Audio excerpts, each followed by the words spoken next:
Monetary Policy Committee, MPC of the Central Bank of Nigeria, has retained the monetary policy rate at 12.5%. Governor of the Apex Bank, Godwin Emefiele, announced the decision at the end of the MPC meeting on Monday in Abuja. Adeshewa Odushoga has details in this next report. The MPC voted 1. To retain the MPR at 12.5%, 2. To retain the asymmetric corridor of plus 200 and minus 500 basis points around the MPR, 3. Retain the CRR at 27.5%, and 4. Retain the liquidity ratio at 30%.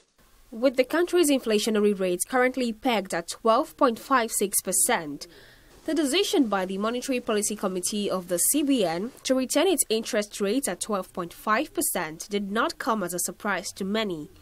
Until the inflationary report by the National Bureau of Statistics, many had expected a further easing of the interest rate, which was reduced by 100 basis points from 13.5% to 12.5% owing to the impact of the COVID-19 on Nigeria's economy. However, the country's annual inflationary rate, which had risen by 132 basis points since it started spiking from 11.24% in September 2019, influenced the committee's decision to mop excess liquidity in the economy.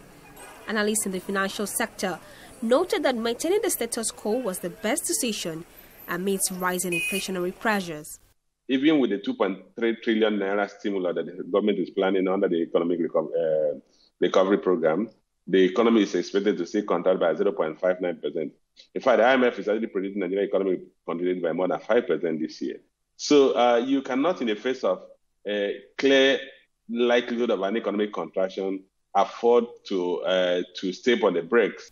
While one would have expected a reduction in the cash reserve ratio to free up excess liquidity for deposit money banks, the committee retained its cash reserve ratio at 27.5%.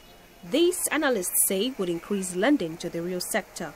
When you release that element of liquidity, there is no guarantee that it is going to be targeted to the real sector.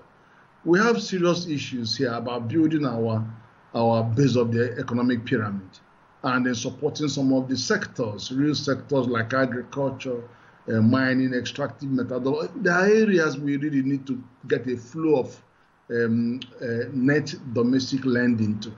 And the banks haven't actually shown tremendous responsibility in doing this. So that forces the CBN to find alternative ways of getting the banks to lend to the real sector. So that same cash reserves ratio that is with the central bank is saying to them, come and take it. The central bank has also been dealing with a suffix of liquidity, trying to take out excess liquidity from the system using what used to be called stabilization security, that debited the bank for additional cash reserve. So at a period when the central bank debited the bank for additional cash reserve, it would have been very difficult for anyone to expect that the central bank will adjust downwards the cash reserve ratio.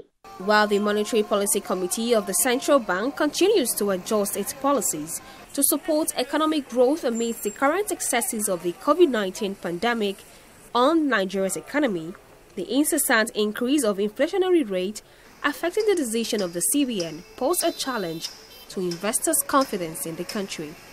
Adeshewa Odushoga, TV360, Lagos.